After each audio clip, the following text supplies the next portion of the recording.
What's going on, everyone? I'm back again with another early look of a game or expansion, and that game today is Outriders Worldslayer expansion. Thanks to SquareEnix for the opportunity, as always. Please make sure you give the video a like, leave a comment, and subscribe. Outriders Worldslayer expansion is approximately $40 currently, with a bundle of the base game plus the expansion at around $80. This is without sales, of course, and it releases on June 30th, although pre-ordering gives you access on June 28th. It brings an expansion to the story with new areas, bosses, mods, gear, level caps, 100 or so new legendaries, if not more. Progression system upgrades and changes to old gear sets, which, yes, do include some nerfs and ways to farm. This one will not be coming to Game Pass at launch, so keep that in mind. You'll also have the option of a level 30 character boost from the get-go to jump into the contents. First off, we have the Ascension Levels. This system is an expansion of our characters' levels that you'll be using to upgrade your Ascension tree. This tree seems to cap out at about 200 or so points or levels. You can acquire all of this in all parts of the game except for quests themselves, so you'll be earning it no matter what you're doing. The Apocalypse tier system. This system will change and scale how enemies and such work. The higher you go, the harder it will get, but the more rewarding it will be. Now, it's worth mentioning it gets a bit grindy at higher levels, so you'll notice that as you progress.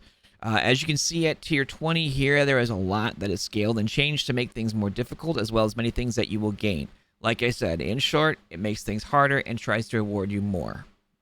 And we have the Pax Points.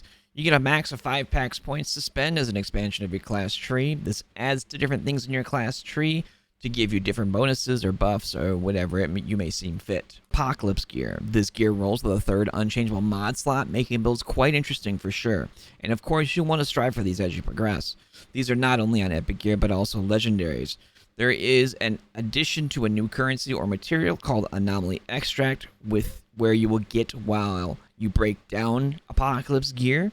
You will use this material or currency to improve Apocalypse items and even some of the Apocalypse item purchases from some of the vendors. Now, for Tarya Gratar. This one's difficult to roll off the tongue, but it is the new endgame activity. All jokes aside, the deeper you go, the harder it will get. This activity is more balanced toward group play, so keep that in mind. However, it is soloable despite it being a difficult time. The map, sadly, is not randomized. However, I have gotten different types of enemies in different areas. This is basically a choose a route to go with targeted farm loot-like areas that are called troves for things such as boots or chests and so forth. On the map, you'll be able to see where different areas scale to +1 of your level or +2 of your level and so forth. So you should probably check that as you're progressing through.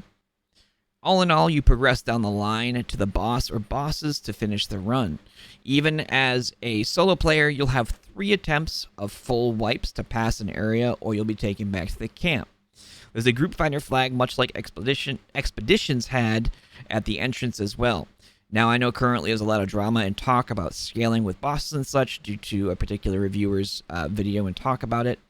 From what we've seen as ambassadors, and we've talked about it a bit and looked at a couple screenshots and so on and so forth, the bosses and such do certainly scale or did scale with more people, so keep that also in mind. These areas, like I said, are more geared toward groups of people, but they did not tell us or anything of the sort that I can find that they didn't scale at all. Now, with all these new systems, there has been the inclusion of 100 or so new legendaries, as well as changes to old gear sets and setups as well, such as that making the Grim Inventor set 40% instead of 20%, or the Borealis set 60% instead of 90% damage.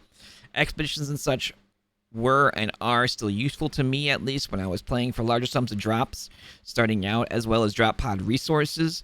You'll still need that material and such to level up the gear that you may want to hold on to, as it does get quite expensive to keep increasing those levels, as well as buying new legendaries or re-rolling Tiago. His legendaries are also worth noting that they are different in this content area versus the previous content area, so keep that in mind. However, other vendors' gear does scale to your levels, so if your gear unlock level is 55, you can find gear at the vendors that is also 55, as well as the possibility of Apocalypse gear on them, so they are definitely worth checking out. All in all, I did enjoy playing the content, the story, and all the changes. I think it's a good addition to the game as a whole. I will say I don't think it'll have such a huge impact on keeping players super interested, but it's a great start. I think having a more randomized type of endgame activity system instead of direct pathing for the endgame content would have been a better choice, but obviously that is much harder to implement. I will say there are many things still not in the game that I fully expected by now. Things like a stash increase, for example. This drives me nuts. A game in 2022 that is based around gear and looter shooters in general not having a good stash space size, and especially when you have even more gear added on top of it, is beyond me and very confusing, and I'm trying not to rant on that. Loadouts are also not in this expansion, nor is item locking. However, you can kind of item lock still and make it at least more noticeable if you transmog an item first, so keep that in mind.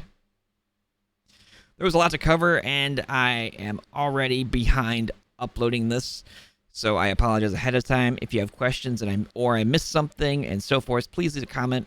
Again, thanks to SquareEnix for this opportunity. As always, thank you for your time, and I will see you all the next time.